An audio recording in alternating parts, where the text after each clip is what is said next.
50,000 మెజారిటీతో మిమ్మల్ని గెలిపించారు కదా. ఆలేరు ప్రజలకు ఈ 2 సంవత్సరాల్లో మీరేం చేసి? ఇప్పటికీ 7 చెక్ డ్యామ్లు పూర్తి చేసుకున్నాం. 675 కోట్లతోటి గంధమల్ల ప్రాజెక్టు చేసుకున్నాం. నేను సంవత్సరంలో శాంక్షన్ శంకుస్థాపనే చేసిరు కానీ ఇంకా మొదలు పెట్టలే. ఈ సైకిల్ మీద కాలేజ్కి వెళ్ళిన బీర్లయ్య గారికి ఇంత పెద్ద బిల్డింగులు, ఇన్ని కార్లు, ఇంత పైసే ఎట్లా? ఈ సీక్రెట్ ఏంటి? భాయ్ ఎమ్మెల్యే ఉంటాడు, రియల్ ఎస్టేట్ వ్యాపారం చేసుకోడా, ఒక బిజినెస్ చేసుకోడా? ఈ బినామీల పేరు మీద 100 ఎకరాల భూమి అక్రమంగా సంపాదించారు. ఆ బినామీల పేర్లు చదువుకున్న చదువుతారు. కొలన్పాకలో మరాఠీ రవి భూతాగాదు ఉందని మీ దగ్గరికి వస్తే నైటే మరాఠీ రాబోవడం నాకు తెలియదు. ఆ 150 ఫ్లాట్లు తెలియదు. ఒక్క సబ్ రిజిస్టర్ ఎందుకు రిజైన్ చేసాడు, సస్పెండ్ చేసి? అస్సలు ఈ ఇంచు మందన్న తెలియదు. నా బినామీల పేర్లు పెట్టి మరీ చెప్తున్నా. మాసాయిపేటలో విజయేందర్ రెడ్డి ఇవాళ 119 మంది ఎమ్మెల్యేల ఎవ్వరు కానొస్తలేరా? మా గ్రామంలో 33 సంవత్సరాలుగా పాలసంఘ చైర్మన్ నేనే. ఇన్ని సంవత్సరాలు పాల కమిటీకి చైర్మన్ గా ఉన్నానని చెప్తున్నారు కదా. మదర్ డైరీ సంస్థను ఊబిలోకి నెట్టేసారు కదా. మేము ఉన్నప్పుడు ట్రెషరు 322/4 సర్వే నెంబర్ లో శ్రీని డెవలప్మెంట్ పేరు మీద ఉన్నది. జయరాం రెడ్డి తర్వాత మీరిద్దరు కలిపి నడిపిస్తున్నారు. అతడు పిలిస్తే నేను జయరాం రెడ్డి ఒక విఐపిగా, ఒక ఎమ్మెల్యేగా మన ప్రాంతం ఉన్న ట్రెషర్ పోయినాం. తప్పేముంది? మీరు ఎమ్మెల్యే కదా, చర్యలు తీసుకోవాలి కదా. ఇప్పుడు అక్కడ ఉంది 2000 సంవత్సరం ఎవరు గవర్నమెంట్ ఉన్నారు? నన్ను నా ఎదుగుదల చూసి ఓర్వలేక ఒక దివానగాళ్ళు అహులగాళ్ళు ఆలోచన చేశాడుగా. అసలు మీకు మనుషులా, అన్నం తింటురా, పెద్ద తింటురా అంటే బీసీలు రాజ్యాధికారం ఉండదా? బీసీలు ఎమ్మెల్యే చేయద్దా? మళ్ళీ బీసీ వెపన్ ఎందుకు వాడుతున్నారు? నమస్తే, వెల్కమ్ టు క్యూనిస్. నేను మీ మధు. మిత్రులారా, ప్రస్తుతం మనతో పాటు ఆలేరు ఎమ్మెల్యే, ప్రభుత్వ whip, DCC Bhuvanagiri DCC president Beerla Ailaiah గారు ఉన్నారు. అన్న నమస్తే. నమస్తే. బాగున్నారా అన్న? ఫైన్. చాలా రోజులు అవుతుంది మనం ఇంటర్వ్యూ చేసుకోక. సో 2 సంవత్సరాలు అవుతుంది తెలంగాణలో కాంగ్రెస్ ప్రభుత్వం అధికారంలోకి వచ్చి. ఎట్లా ఉంది పాలన? పర్లేదు. గత 10 ఏళ్లకు ఈ 2 సంవత్సరాల పాలన చూస్తే మా ఆలయంలో అయితే చాలా పురోగతి ఉంది. ముఖ్యంగా తల్లి సోనియమ్మ రాష్ట్రం ఇచ్చినప్పుడు ధనిక రాష్ట్రంలో వాళ్ళు 9.5 సంవత్సరాలు కేసీఆర్ కానీ వాళ్ళ ప్రభుత్వం కానీ ధనిక రాష్ట్రానికి ముఖ్యమంత్రిగా, మంత్రులుగా, ఇక్కడ ఎమ్మెల్యేగా ఉండి కూడా ఏం చేయలేని వాళ్ళు ప్రజలు మార్పుకొని ప్రజాపాలన వచ్చిన తర్వాత ఈ 2 సంవత్సరాల్లో సుమారు 2,000 పైచిలకు కోట్లు, 2,100 కోట్ల పైచిలకు 2,000 కోట్లు నిధులు తెచ్చి అభివృద్ధి జరుగుతుంది. దాని నిదర్శనం మీరు చూస్తున్నారు. గంధమాల కావచ్చు, ఇక్కడ కొలంపేక ఫ్లైఓవర్ కావచ్చు, ఇక్కడ కాలువపల్లి ఫ్లైఓవర్ కావచ్చు, బీటీ రోడ్లు కావచ్చు, మరియాల నుంచి చీకటి మామిడి బీటీ రోడ్ కావచ్చు. అదేవిధంగా మండుటెండలో గంధమల్ల నీళ్లు నింపి బిక్కేరు వాగు అడ్డగూడు దాకా 40 రోజులు మండుటెండలో పారించినాం. అంటే వాళ్ళు గత ప్రభుత్వంలో చేయలేని పనులు మా గౌరవ ముఖ్యమంత్రి రేవంత్ రెడ్డి గారి సహకారంతో ఈ 2 ఏళ్లలో చేసినాం. ఇంకా 3 సంవత్సరాలు మాకు అధికారం ఉంది. ప్రజలు ఇచ్చినటువంటి ఈ అవకాశంతో ఇంకా ఆలయాన్ని అభివృద్ధి చేస్తా. నేను మొన్న గ్రామ పంచాయతీ ఎలక్షన్ తిరుగుతుంటే మనకి ఇంకా 3 ఏళ్ళు ఉంది మన సర్పంచ్ గెలిపిమంటే ప్రజలు ఏమంటారంటే 3 ఏళ్ళు కాదు బిడ్డ, నువ్వు గతంలో మేము 2 సార్లు ఎమ్మెల్యే చూసినాం, అని ఎన్నడూ తిరగలేదు. నువ్వు 10 ఉన్నా తిరిగినావు, 10 లేకున్నా తిరిగినావు, నువ్వు ఈ 3 ఏళ్ళు కాదు మళ్ళీ 5 ఏళ్ళు ఉండిపోయి ఉంటావు బిడ్డ అని చెప్పి ప్రజలు ఆస్వాదిస్తారు. అంటే ప్రజాపాలన అట్లుంది. ధనిక రాష్ట్రంలో వాళ్ళు ఏం పనులు ఇవాళ అప్పుల తెలంగాణ ఉన్నా వాళ్ళు చేసిన అప్పులు, వాళ్ళు చేసిన తప్పులు ఒక్కొక్కరిగా సర్దిద్దుకుంటూ ఇంద్రం మిల్లు ఇస్తున్నాం. ఇలా మహిళలకు పెద్దపీట వేసినాం. స్పెసిఫిక్ గా 2 సంవత్సరాలలో 50,000 మెజారిటీతో మిమ్మల్ని గెలిపించారు కదా. ఆలేరు ప్రజలకు ఈ 2 సంవత్సరాల్లో మీరేం చేసినారు? గౌరవ ముఖ్యమంత్రి రేవంత్ రెడ్డి గారి సహకారంతో, పెద్దలు కోమటిరెడ్డి వెంకరెడ్డి గారి సహకారంతో, పెద్దలు ఇరిగేషన్ శాఖ మార్చులు ఉత్తమ్ కుమార్ రెడ్డి తోటి ఆలేరు నియోజకవర్గంలో ఇప్పటికీ 7 చెక్ డ్యామ్లు పూర్తి చేసుకున్నాం. 7 చెక్ డ్యామ్లు 675 కోట్లతోటి గంధమల్ల ప్రాజెక్టు చేసుకున్నాం. ల్యాండ్ అక్విజిషన్ అయింది. ఈ మొన్నే ల్యాండ్ అక్విజిషన్ పేమెంట్ కూడా కొంత రిలీజ్ అయినాయి. శంకుస్థాపనే చేసిరు. ల్యాండ్ అక్విజిషన్ పూర్తయింది. 6 నెలల్లో ల్యాండ్ అక్విజిషన్ అయింది. పనులు మొదలు పెడుతున్నాం. కానీ ఇంకా మొదలు పెట్టలే. సంక్రాంతి తర్వాత పనులు ప్రారంభం. అంటే ల్యాండ్ అక్విజిషన్ చేసి పేమెంట్ ఇచ్చినట్టు పనులు మొదలైనట్టు కదా. ప్రాజెక్ట్ లో ఫస్ట్ ల్యాండ్ అక్విజిషన్ చేయాలి. గత 10 ఏళ్ళుగా వాళ్ళు 9.8 టీమ్స్ అన్నారు, 4.8 అన్నారు. ఎక్కడ తట్టే మట్టి తీయలే, కనీసం దానికి ఏం చేయలే. అట్లాంటిది మేము దాన్ని శాంక్షన్ చేసుకొని సీఎం గారితో ఫౌండేషన్ చేసుకొని ల్యాండ్ అక్విజిషన్ కూడా చేసినాం. సంక్రాంతి తర్వాత పనులు ప్రారంభమవుతున్నాయి. వాళ్ళు 10 ఏళ్లలో కనీసం చెక్ డ్యామ్ కట్టకపోతే నేను 1 సంవత్సరంలో 7 చెక్ డ్యామ్ పూర్తి చేసుకొని ఇలా చెక్ డ్యామ్ నిండుకుంట లెక్క గోదావరి నీళ్ళు తెచ్చి గంధమాల నింపి ఇప్పుడు కూడా నీళ్లు పారుతున్నాయి. ఆలేరులో జైన్ టెంపుల్ అంటే ప్రసిద్ధిగాంచిన టెంపుల్ కొలన్పాక, అక్కడ కోటొక్కలింగం టెంపుల్, శివుని గుడి ఉంది, సోమేశ్వర టెంపుల్ అంటే ఫేమస్. అలాంటిది 4 లైన్ల రోడ్ వేసినాం, ఏది శాంక్షన్ చేయించినాం 18 కోట్లతోటి. ఆ బ్రిడ్జ్ కూడా 7 కోట్లతో శాంక్షన్ చేసినాం. ధనిక రాష్ట్రంలో 10 ఏళ్ళు వాళ్ళు చేయని పని నేను సంవత్సరంలో శాంక్షన్ చేసి ఆ పనులు నడుస్తున్నాయి చూడండి. పోయి సెంట్రల్ లైటింగ్ అవుతుంది, అక్కడ కులంపేక ఏది రోడ్ డివైడ్ అవుతుంది, బ్రిడ్జ్ స్టార్ట్ అయింది, కాలువపల్లి బ్రిడ్జ్ స్టార్ట్ అయింది, వడపర్తి నుంచి చీకటి మామిడి అక్కడి నుంచి బొమ్మలవన అవతల దాకా కూడా 18 కోట్లతోటి డబల్ లైట్ వేసాం, పూర్తయింది పనులు. ఇలా హెచ్ఎండి నిధులతోటి 20 కోట్లతోటి బొమ్మల రామరంలో పత్తి తండాకు పల్లెకు డాంబర్ బీటీ రోడ్ వేస్తున్నాం, అంతర్గత సీసీ రోడ్లు వేసినాం. అక్కడ ఒక బ్రిడ్జ్ కూడా శాంక్షన్ అయింది, బ్రిడ్జ్ పనులు నడుస్తున్నాయి. ఒక్కటి కాదు, ఇట్లా చెప్పుడు పోతే చాలా ఉన్నాయి. ఇవి కాకుండా ఆలేరు నియోజకవర్గానికి 3700 ఇంధనం మిల్లు తెచ్చినాం. ఇలా తెలంగాణలోనే ఆలేరు ఇంధనం మిల్లలో పురోగతిలో నెంబర్ 1 ఉంది. ఇల్లు ఇవ్వడమే కాదు, నేను మార్నింగ్ వాక్ ద్వారా ఆ ఊర్లో 50 శాంక్షన్ అయితే ఎంతవరకు కట్టిరు, ఈ బీస్పీట్ కట్టిరా, బిల్లులు పడుతున్నాయా, వాళ్ళకి ఏమైనా ప్రాబ్లం ఉందా, అలా ఇండ్ల మీదకి వెళ్ళే లైన్ ఉందా, ఏముందా అన్ని ఒక్కొక్కటి చూసుకుంటా. ఇలా తెలంగాణలో ఆలేరు ఇంధనం మిల్ల పురోగతిలో నెంబర్ 1 ఉంది. ఎవరైనా కట్టుకుంటే వాళ్ళకి వెనక ముందు అయితే కూడా ఒక ఆర్థిక సాయం చేస్తున్నాం. వికలాంగులకు 50 బస్తాల సిమెంట్ ఇస్తున్నాం, పేదోడికి 50 బస్తాల సిమెంట్ ఇస్తున్నాం. ఈ రకంగా మేము పుషప్ చేసి ముంగట పోతున్నాం. అంటే అన్ని నియోజకాలు ఇల్లు ఇచ్చారు, మరి ఆలయంలో ఎందుకు పురోగతి తొందర ఉంది? నేను ప్రతి హెడ్ క్వార్టర్లో ప్రతి పెద్ద గ్రామంలో మార్నింగ్ వాక్ ద్వారా అక్కడ ఉన్నటువంటి అధికారులను పురమాయించి వాళ్ళు ఇల్లు కట్టుకోకపోతే వాళ్ళ ఇచ్చి ఇల్లు కట్టిస్తున్నాం. వాళ్ళకి ఆర్థికంగా ఇబ్బంది ఉంటే మహిళా సంఘాలు 1,00,000 నుంచి 2 లక్షలు ఇచ్చి, అంటే ఈ బిల్లు పడే వరకు వాళ్ళకి పెట్టుబడిగా మహిళా సంఘాలు ఇప్పిస్తున్నాం. అట్లా చొరవతోటే నేను, మా కలెక్టర్, మా ఆర్డీఓ, జేసీ గారంతా ఏకమై మొత్తం గ్రామాలు తిరుగుతున్నాం. కాబట్టి ఇవాళ ఇంధనం మిల్లో పురోగతులు ఉంది. గత 10 ఏళ్లకు ఈ 2 సంవత్సరాలకు మీరు ఆలేరు చూడండి ఏ రకంగా అభివృద్ధి చెందిందో మీకు అర్థమైంది. ఓకే, మీరేమో ఇంత డెవలప్మెంట్ చేసినా, ఇంత అభివృద్ధి దిశగా నడిపిస్తున్నా అని చెప్పేసి మీరు చెప్తున్నారు. కానీ ఆలేరు ప్రజలు ఏమంటున్నారు అంటే, ఇన్ని రోజులు బీర్లా ఐలయ్య గారు స్కిల్ డెవలప్మెంట్ కోసం పోరాడిరు, ఇప్పుడు సెల్ఫ్ డెవలప్మెంట్ కోసం పోరాడుతున్నారు అని చెప్పేసి మాట్లాడుతున్నారు. అంటే ప్రజలు చెప్పాలి, ఎవరు అంటుంటే కాదు. మొన్న జరిగినటువంటి స్థానిక సంస్థల్లో 193 సీట్లకు 136 సీట్లు గెలిచినాం. మరి స్కిల్ డెవలప్మెంట్ చేయక సెల్ఫ్ డెవలప్మెంట్ చేసుకుంటే అన్ని సీట్లు వచ్చేటివా? వేరే నియోజకవర్గాలకు మా ఆలయ నియోజకవర్గం తేడా చూడండి. కానీ నేను ఇక్కడ సింగిల్ గా గ్రామాలలో పోయి నేను చేసిన అభివృద్ధి చెప్పుకుంటూ మా సర్పంచ్లు గెలిపించండి అంటే, కాంగ్రెస్ పార్టీ నిలబెట్టినటువంటి సర్పంచ్ గెలిపించండి, ఇక్కడ ఎమ్మెల్యేగా మీ బిడ్డగా నేనున్నా, నాకు కొండంత అండ రేవంత్ అని ఉన్నాడు, మన ప్రభుత్వం ఉంది, మీ గ్రామాలు గత 10 ఏళ్ళు అభివృద్ధి కాలేదు, అప్పుడు ధనిక రాష్ట్రంలో మీ పల్లెలను గ్రామాలను పట్టించుకోలేదు, ఇప్పుడు మన గౌరవ ముఖ్యమంత్రి ప్రజాపాలన ద్వారా ఇందిరా మిల్లు ఇస్తున్నాడు, రేషన్ కార్డులు ఇస్తున్నాడు, గ్రామాల అభివృద్ధి ఇస్తున్నాడు. నిన్ననే కొడంగల్లో కూడా ప్రకటించిండు, పెద్ద గ్రామ పంచాయతీకి 10 లక్షలు, చిన్న గ్రామ పంచాయతీకి 5 లక్షలు. ఆ రకంగా నేను ముందుకు తీసుకెళ్లి 24 గంటలు నేను పనిచేస్తుంటే ఎక్కడ సెల్ఫ్? నేను ప్రజల మనిషిని. ఊరు సర్పంచ్ ఎలక్షన్లలో వేరే పార్టీ అభ్యర్థులను గెలిపిస్తే మా ఇంటికి రానియను, మా పార్టీ వాళ్ళని గెలిపిస్తేనే మేము డెవలప్మెంట్ చేస్తాం, నేను దీన్ని ఈ ఊరిని దత్తకు తీసుకుంటా అని చెప్పేసి ఊరు తిరిగి ప్రచారం చేసుకొని గెలిపించినారు అని చెప్పేసి కూడా అంటున్నాను. నేను ఏమంటే, నా సొంత గ్రామం, నేను అక్కడ సర్పంచ్గా, ఎంపీడీసీగా, పాల సంఘం చైర్మన్గా, నీళ్ళ సంఘం చైర్మన్గా 33 సంవత్సరాల రాజకీయ జీవితంలో ప్రతి సంవత్సరం పోస్టులే ఉన్నా. నేను నా సొంత ఊరును డెవలప్ చేసిన కాబట్టి, ఆ ఊరును ఒక మోడల్ గ్రామం తీసుకున్నాను కాబట్టి, ఆ గ్రామంలో అనే హక్కు నాకు ఉంది. ఏమన్నా నేను ఒక ఎమ్మెల్యే ఉన్నా కాబట్టి నా ఊర్లో గెలిపియండి, ఇంకా అభివృద్ధి చేస్తా. ప్రభుత్వం నుంచి కాదు, నా సొంత నుంచి కూడా, నా సొంత గ్రామం కాబట్టి మా నాన్నగారి పేరు ఫౌండేషన్ పేరు మీద తప్పకుండా ఒక కమ్యూనిటీ హాల్ కట్టిస్తా. పెళ్లిళ్ళైనా, పేదోళ్ళకి ఏదైనా ఫంక్షన్ అయినా ఉచితంగా ఆ ఫంక్షన్లు ఇచ్చి గ్రామానికి ఇస్తా అని చెప్పిన. ఇప్పటిదాకా పార్టీలకు అతీతంగా, కులాలకు అతీతంగా, మతాలకు అతీతంగా అభివృద్ధి చేసిన నేను, ఎవరు నా గడప తట్టినా ప్రతి ఒక్కరికి పనిచేసిన. ఇవాళ ఇందిరా మిల్లులు చూడండి, బీజేపీలకు ఇచ్చిన, టీఆర్ఎస్ లకు ఇచ్చిన, అన్ని పార్టీలకు ఇచ్చిన, అన్ని కుల మతాలకు ఇచ్చిన. నేను ఇందిరమ్మ గృహప్రవేశాలకు పోతే ఎవరైతే గ్రామంలో మొదటగా గృహప్రవేశం చేసుకుంటారో వాళ్ళకు పట్టుబట్టలు, యాట కూడా ఇస్తున్నా. అప్పుడు చెప్తున్నా, అన్నా నేను టీఆర్ఎస్ ఇప్పుడు కూడా నేను జిల్లా బీజేపీ నాయకుడిని, అయినా నాకు ఇల్లు ఇచ్చినామని చెప్తున్నా. అంటే పార్టీలకు అతీతంగా పనిచేసిన కాబట్టి ఓట్లు అడిగే హక్కు నాకుంది. నా సొంత గ్రామం మీకు ఇంకా డెవలప్ చేస్తా, నా సొంత గ్రామంలో నాకు ఓటు వేయాలని అడిగింది వాస్తవం. నా సొంత గ్రామంలో నాకు ఓటు అడిగే హక్కు నాకు ఉంది కదా. ఊరిని అభివృద్ధి చేసిన, ఇంకా అభివృద్ధి చేస్తా, నాకు ఇవ్వమంటున్నా.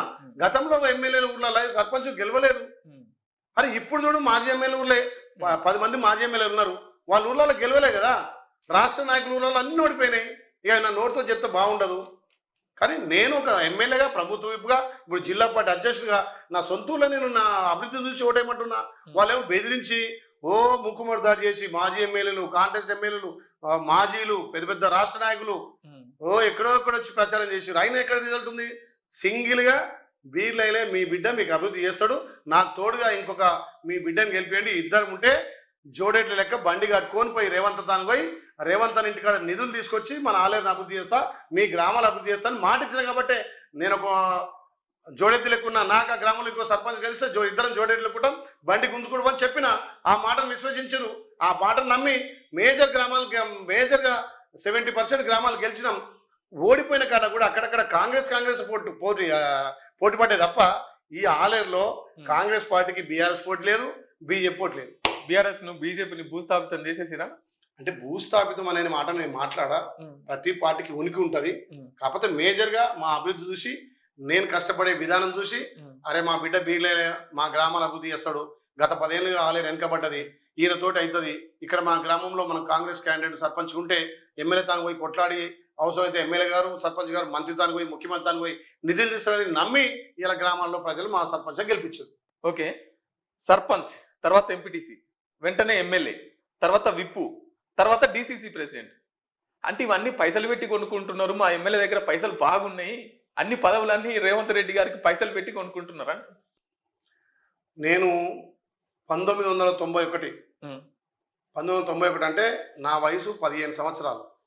ఓకే, 16 సంవత్సరాలకే మా సైదాపూర్లో పాల సంఘం చైర్మన్గా ఉన్నా.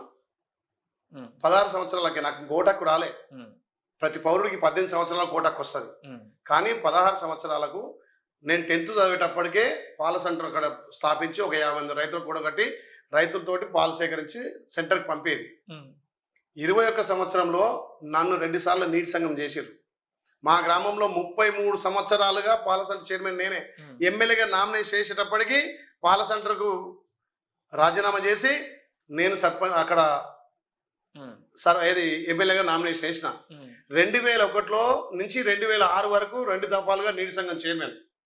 2006 నుంచి 2013 వరకు సైదాపూర్ సర్పంచ్ను. అప్పుడు ఒక సర్పంచ్గానే ఉమ్మడి రాష్ట్ర ముఖ్యమంత్రిని కిరణ్ కుమార్ రెడ్డిని మా సైదాపూర్ తీసుకొచ్చిన. గతంలో నేను పాల సెంటర్ చైర్మన్ ఉన్నప్పుడు దివంగత రాజశేఖర రెడ్డి గారిని గుట్ట తీసుకొచ్చి బర్లు పంపిణీ చేయించిన. నేను మొన్న ఎమ్మెల్యే అయినాక గౌరవ ముఖ్యమంత్రి రేవంత్ రెడ్డి గారిని నా బర్త్డే సందర్భంగా గంధమల్ల ప్రాజెక్టు 1500 కోట్లు తోటి శంకుస్థాపన తీసుకొచ్చిన.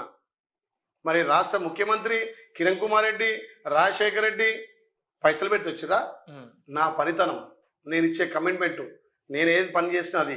నాన్ లోకల్లో యాదగుట్టలో 2018లో నన్ను ఎంపీటీసీగా నాన్ లోకల్లో గెలిపించి భారీ మెజార్టీతో గెలిపించారు. ఇవన్నీ ప్రజల మధ్య ఉంటాయి. నేను డీసీసీ వద్దని చెప్పిన, అంటే నేను డీసీసీ మా గౌరవ అండెం సంజయ్ రెడ్డి గారు, ఆయనకు నాకు ఒక ఎమ్మెల్యే ఉంది, విప్ ఉంది. అసలు నా పోస్టులు చూస్తే మీరు పరిచయం అవుతారు. అసెంబ్లీలో BSc committee member, political affairs committee PSC కమిటీలో మెంబరు. అరే నా పని చూస్తే డబ్బులు ఎక్కడ అండి? డబ్బులు, నేను సామాన్య మానవుని. కానీ ఇన్ని సంవత్సరాలు పాల కమిటీకి చైర్మన్ గా ఉన్నా అని చెప్తున్నారు కదా, మొత్తం మీద అయితే మదర్ డైరీ సంస్థను ఊబిలోకి నెట్టేసారు కదా.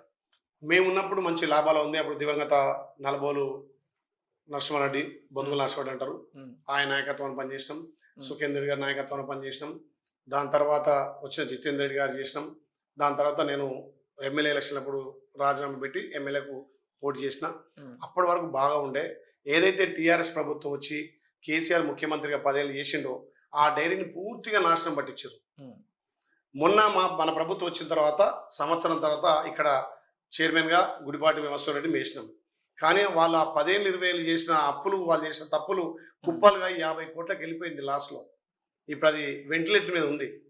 దానికోసం కూడా మా ప్రభుత్వంతో మాట్లాడి, ముఖ్యమంత్రితో మాట్లాడి కొంత దానికి చేద్దామంటే అది మ్యాక్స్ చట్టంలో ఉంది. మ్యాక్స్ చట్టానికి ప్రభుత్వం నుంచి నిధులు ఇవ్వడానికి లేదు. అందుకే నేషనల్ డైరీ డెవలప్మెంట్ వాళ్ళని అప్రోచ్ అయ్యి వాళ్ళ ఆధీనంలో ఉన్న డైరీ బాగుపడ్దని వాళ్ళని కూడా చేసినాం. కొంతమంది ఆ డైరెక్టర్లో సఖ్యత లేక అక్కడ ఉన్నటువంటి ఎండి బాగా దాన్ని పీక్క తిన్నాడు, దాని రక్తం తాగిండు. ఈ డైరెక్టర్లకు కొంత లాభాలు చూపించి ఎన్డీడీపీని రాకుండా ప్రయత్నం చేస్తే ఎన్డీడీపీ నేషనల్ డైరెక్టర్తో మాట్లాడి దాన్ని టేకప్ చేసి ఫస్ట్ రైతులకు పేమెంట్ ఇవ్వాలని చెప్పి దాన్ని గాడిలో పెడుతున్నాం. అది నేను చేసింది. ఎక్కడైనా సర్పంచ్గా చేస్తే న్యాయం చేసిన, ఎంపీడీసీగా చేస్తే న్యాయం చేసిన. నీటి సంఘం ఉన్నప్పుడు దివంగత ఉప్పునూతల పురుషోత్తం తోటి 70 లక్షలు పెట్టి కట్టను బాగా చేసిన. ఏ పదవి ఉన్నా దానికి వన్నె తెచ్చిన కాబట్టి నాకు ఒక్కొక్క పదవి వరిస్తుంది. ఇవాళ జిల్లా అధ్యక్షుడు ఎందుకు ఇచ్చారు? అరే పార్టీ నమ్ముకొని చిన్నప్పటి నుంచి ఎత్తిన జెండా దించలేదు, ఈయన విప్పుగా న్యాయం చేస్తున్నాడు. ఇవాళ అసెంబ్లీ అయితే మొత్తం మేమే కదా అక్కడ కంట్రోల్ చేయాల్సింది, ఇవన్నీ మాట్లాడేయాలి, ఏం మాట్లాడాలి అంటే అవన్నీ డబ్బులు చూసిస్తారా? సరే, కాలేజీకి సైకిల్ మీద కాలేజీకి వెళ్ళిన బీర్లా ఐలయ్య గారికి ఇంత పెద్ద బిల్డింగులు, ఇన్ని కార్లు, ఇంత పైసే, ఎట్లా? ఈ సీక్రెట్ ఏంది? డెవలప్ అవుతాడు, ప్రతి మనిషి డెవలప్ అవుతాడు, అంచెలంచెలుగా ఎదుగుతాడు. నేను పాల సంఘం చేసిన, నీటి సంఘం చేసిన, సర్పంచ్గా చేసిన. అప్పుడున్నటువంటి పరిస్థితుల్లో కొంత రియల్ ఎస్టేట్ కలిసి వచ్చింది. నేను ప్రైవేట్ లిమిటెడ్ కంపెనీ పెట్టిన, కంపెనీ పేరు ల్యాండ్లు కొన్నా, ల్యాండ్ పర్చేజ్ చేసిన. దానివల్ల నాకు 4 రూపాయలు వచ్చినాయి. ప్రజలకు సేవ చేస్తున్న, బీర్లా ఫౌండేషన్ పెట్టిన. నాతో పాటు 90 నా మిత్రులు బీర్లా ఫౌండేషన్ సభ్యులున్నారు. నేను ఎమ్మెల్యే కాకముందుకే సేవా కార్యక్రమాలు చేసిన. ఎవరైనా చనిపోయినా, ఎవరికైనా చదువు కావాలన్నా, లేకపోతే పెళ్లిళ్ళకి వచ్చినా అడిగిన తడుగా నాతోటి ఉడతాపక్తి సాయం అంటే 5-10 వేలు చెంత సాయం కాదు, కానీ నేను మీ బిడ్డను, మీకు అండగా ఉంటాను, ఒక మనోధైర్యం కల్పించి సాయం చేస్తే దానికి ఎదగకపోవడం ఏంది? కష్టపడ్డ ప్రతి వ్యక్తి ఎదుగుతాడు. ఇయర్ మాజీ మంత్రి మల్లారెడ్డి ఏమంటాడు? నేను పూలు అమ్మినా పాలమ్మినా. మరి ఆయన ఆ రోజు పూలు అమ్మిన పాలమ్మిన రోజు ఎట్లుంటే ఎంత స్థాయిలో ఉంటాడు? ఆయన జవహర్ నగర్ ను కూడా అమ్మేసిండు. మొత్తం మేడ్చల్లో జవహర్ నగర్ ను కూడా ఏం అమ్మిండో, ఏ స్థాయి నుంచి ఏ స్థాయికి వచ్చిండు. ఇప్పుడు మంత్రి అయినాక అమ్మొచ్చు. ఇవాళ నేను ఎమ్మెల్యే అయినా, ఎమ్మెల్యే కాకుందుకే నా ఆస్తులు ఏంటో చూడండి ఒకసారి. అరే నా మీద బడనోళ్ళు నన్ను నా ఎదుగుదల చూసి ఓర్వలేక ఎంత ఏది కళ్ళలో నిప్పులు పోసుకుంటున్నారు. అరే నిజంగా నాకు పరిచయం అనిపిస్తుంది. ఆయన నాకు సంతోషం.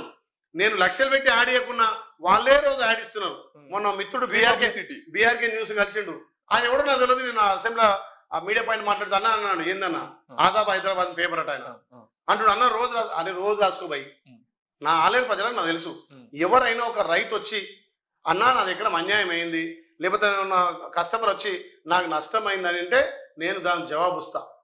అరే వాళ్ళకేదో డబ్బులు ఇవ్వదని వాళ్ళకి నేను ప్రజలకు జవాబుదారిని. మీ మీడియా కాదు, మీడియాలో మంచి మీడియాలు ఉన్నాయి, మీలాంటి మీడియా మంచిగా చూపించే మీడియాలు ఉన్నాయి.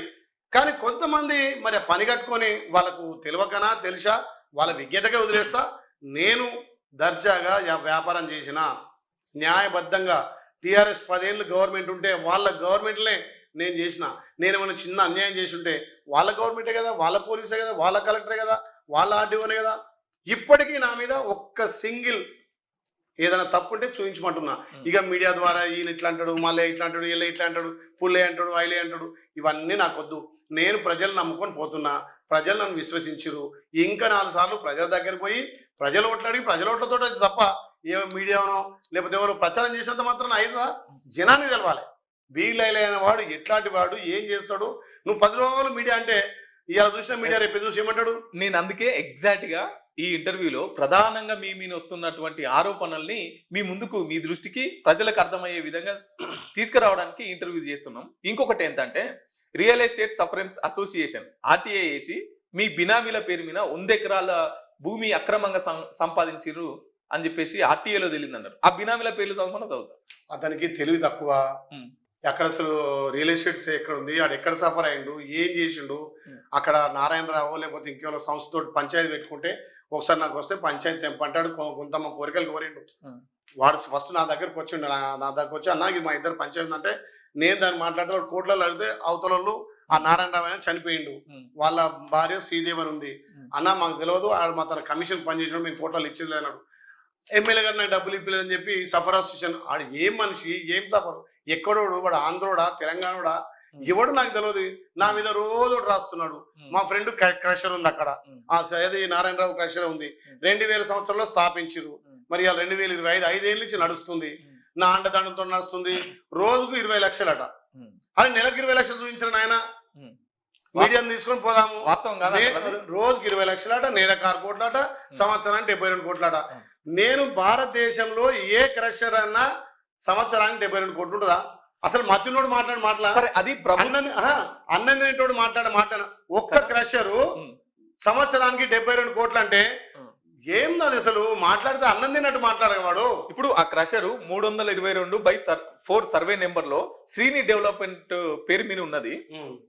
దాన్ని జయరాం రెడ్డి తర్వాత మీరిద్దరు కలిపి నడిపిస్తున్నారు అని చెప్పేసి నేను సర్వే నెంబర్ తో సహా చెప్పిన. మరి ఒకవేళ అది అక్రమంగా ఉన్నప్పుడు, ప్రభుత్వ భూములు ఉన్నప్పుడు మీరు ఎమ్మెల్యే కదా, చర్యలు తీసుకోవాలి కదా. ఎప్పుడు అక్రమం ఉంది? 2000 సంవత్సరంలో ఎవరు గవర్నమెంట్ ఉన్నారు?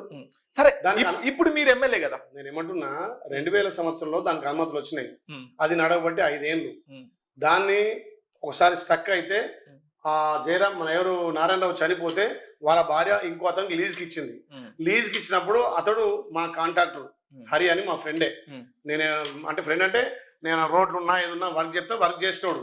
అతడు పిలిస్తే నేను జయరాం రెడ్డి ఒక విఐపిగా ఒక ఎమ్మెల్యేగా మన ప్రాంతంలో ఉన్న క్రషర్కి పోయినాం. తప్పేముంది? క్రషర్ల కోర్టు ఎట్లా వస్తాయి అంటే అది ప్రభుత్వ భూమిలో ఉంది కదా. ప్రభుత్వ భూమిని నిరూపించాలి కదా. ప్రభుత్వ భూములు ఎట్లా పర్మిషన్ ఇస్తారు? ప్రభుత్వ భూమి ఎంత ఉందాడా? ఆ సర్వే నెంబర్ 322 1100 ఎకరాలు, అందులో 90 ఎకరాలు సీలింగ్ ఉంటది. ఆ భూమి మొత్తమే అరే దొరికిన ప్రతి ఒక్కడు దాని ప్రభుత్వ భూమి ఎందుకు నిరూపించే? దమ్మున్న మొగోళ్ళు ఒక్కడు నిరూపిస్తారు ఎందుకు? దమ్మున్న మొగోడు నేను వస్తాను, రండి కలెక్టర్ తీసుకొని పోదాం. ఆ భూమి ఉన్నది ప్రభుత్వ భూమా ప్రైవేట్ భూమా? కానీ రాజాపేటకు గోదావరి నీళ్ళు తెస్తాను తెలియదు, రాజాపేటకు బిడ్ చేస్తాను కట్టలేదు. క్రషర్లు మాత్రం విచ్చలవిడిగా పెరిగిపోతున్నాయి. అరే ఇప్పుడు నాయంలో క్రషర్ వెళ్ళే తమ్ముడు 2000 సంవత్సరంలో క్రషర్ పెట్టుకుని వాళ్ళు ఆయన చనిపోతే వాళ్ళ భార్య ఇంకో ఆయనకి లీజ్కి ఇచ్చింది. దానికి నేను కొత్తగా చేసిన ఉంది. అరే నా ఎదుగుదలను చూసి ఎప్పుడు మొన్న సర్పంచ్ బాగా గెలిపించుకున్నా కదా, హైట్ వచ్చి బాగా హైట్ వచ్చింది. ఎట్లా మీరు వేయాలి? నేను ఇవన్నిటికి బెదరా. నేను భయపడదు, ఒక్క నా ప్రజలకే భయపడతా, నా ఓటర్కి భయపడతా తప్ప ఇలాంటి సఫర్ అసోసియేషన్ లంగా దొంగ బద్మాషులు కానీ భయపడ. రోజు వేసుకోరు నాయన. నేను మన ఆదాబ్ హైదరాబాద్ మా తమ్మినికి చెప్పిన, రోజు రాయన ఫ్రీ అడ్మిట్ రాయి. నా కార్యకర్తలు, నాలుగు ప్రజలు, తెలంగాణ ప్రజలు కూడా అరే మామూడు గట్టిగానే ఉండి నీ ఆమె ఏం కాదు, రేపు ఇంకా అభివృద్ధి చేస్తాడు, సొంత పైలు పెట్టి చేస్తాడు. నా కోట్లుంటే నేను ఏం చేసుకుంటా? మా అమ్మాయి సంపాదించిన ఆస్తి పాస్తులు ఉన్నాయి. మా అత్తగారింటి కాడ నాకు ముందు భూమి, నాకు 2 బిడ్డలు మంచిగా వెల్ సెటిల్ చదువుకుంటున్నారు. ఒక ఆమె డాక్టర్, ఒక ఆమె ఇంజనీర్. నాకు చిన్నోడు కొడుకు. మా అబ్బాయి సంపాదించి చాలు. నేను సంపాదించిన అవసరం ప్రజలకే దానం చేస్తా, ప్రజలకు మంచి పెడతా, రోజు సేవాకార. అరే నేను అంబులెన్స్ పెడితే అంబులెన్స్ మీద కూడా దుమారు చేసాడే. ఇది మనుషుల రాక్షసుల రక్తం తాగుతారా, అన్నం తింటురా, పెండ తింటురా? ఎవడన్నా అనేటప్పుడు నేను చర్చకు సిద్ధమే. అది ప్రభుత్వ ల్యాండ్ ఉందంటే దేనికైనా సిద్ధమే. నేను కొత్తగా క్రషర్ పెట్టంటే అవును భాయ్, ఎమ్మెల్యే ఉంటాడు, రియల్ ఎస్టేట్ వ్యాపారం చేసుకోడా, ఒక బిజినెస్ చేసుకోడా? తెల్లారు లేస్తే సావులకు, బతుకులకు, పెళ్లిళ్ళకు, ఖర్చులకు పోతుంటాం. నాకు ఎదురైన వాళ్ళకి దానం చేసుకుంటూ పోతా. దానికి నేను 10 రూపాయలు సంపాదించుకుంటే దంద చేస్తున్నా. ఏం దందరు భయ్ నాకు అర్థం కాదు. ఇలా రియల్ ఎస్టేట్ వ్యాపారం చేసుడు తప్ప, లేకపోతే బిజినెస్ చేసుడు తప్ప. 150 క్రషర్లు ఉన్నాయి. ఇలా తెలంగాణలో ఎన్ని క్రషర్లు ఉన్నాయి? ఏ క్రషర్ మీద లేదు, ఒక్క క్రషర్ మీద ఎట్లా పడ్డది? బొమ్మలో 50 క్రషర్లు ఉన్నాయి. ఒక్క బీర్లేల క్రషర్ మీద వచ్చిందా? బీర్లేల దోశ చేసే క్రషర్ మీద వచ్చిందా? అరే అన్ని లంగ మాటలు, దొంగ మాటలు అనేటాలో కానీ బుద్ధి జ్ఞానం ఉండాలి. తెలివినోడేమన్నా బుర్రునోడు అని మెదట్లో పెండ ఉందా, బుర్ర ఉందా? ప్రభుత్వ ల్యాండ్ అన్నప్పుడు నువ్వు వచ్చి నిలబడు. నేను కలెక్టర్ పిలిపిస్తా, ఆ లొకేషన్ అది ప్రభుత్వ ల్యాండ్ గవర్నమెంట్ ల్యాండ్ నిరూపిస్తా అనే దివానగాళ్ళు అది ప్రభుత్వ ల్యాండ్ అని చెప్పాలి. ఉట్టి నోటు మాట్లాడడం, వాళ్ళ మీడియా ఉందని, వాళ్ళ పేపర్ ఉందని, గవర్నమెంట్ ల్యాండ్. నాకేమవసరం భయ్? నాకు 100 ఎకరాలు ఉంది, నా ప్రైవేట్ లిమిటెడ్ కంపెనీ ఉంది, 100% ఉంది, చూయిస్తా. నా private limited SYL Sagar developers private limited. ఒకడంటాడు అఫిడవిట్లో తప్పు చూపించమని, నేను గెలిచిన 6 నెలలకే వేసాడు.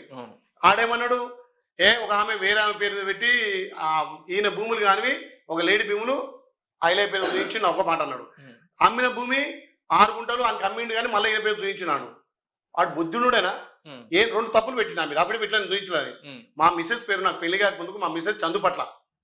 మా మామ మంచి వ్యాపారవేత్త, గొర్రెల వ్యాపారం చేసేది, 16 ఎకరాల భూమి సంపాదించాడు. ఆయనకి 2 బిడ్డలు. ఈ బిడ్డ కొంత, ఆ బిడ్డ కొంత పెళ్లి కాకముందుగా చేసింది.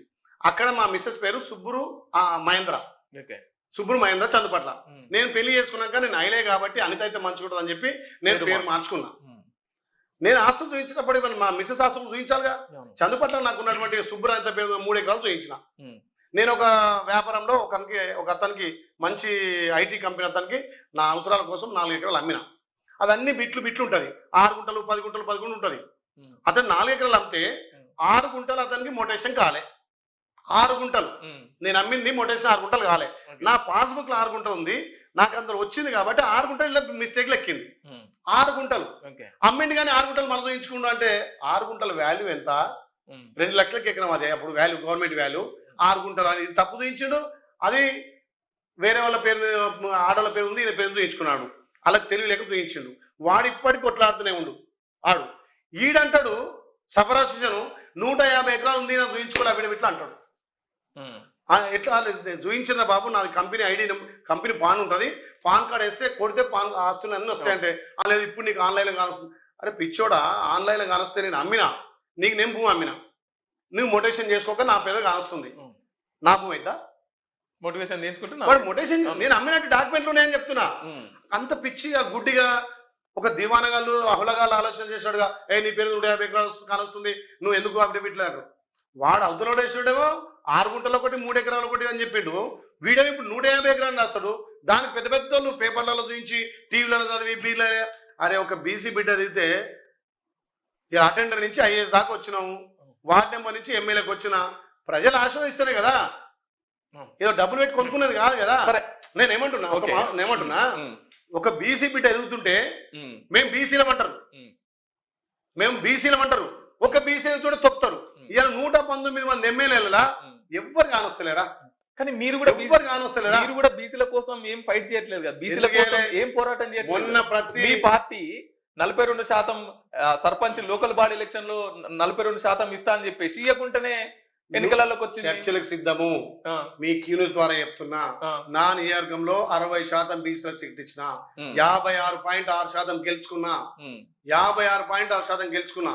నేను 52% టికెట్లు ఇచ్చిన, బీసీలకు ఇచ్చిన. నేను జిల్లా అధ్యక్షునిగా.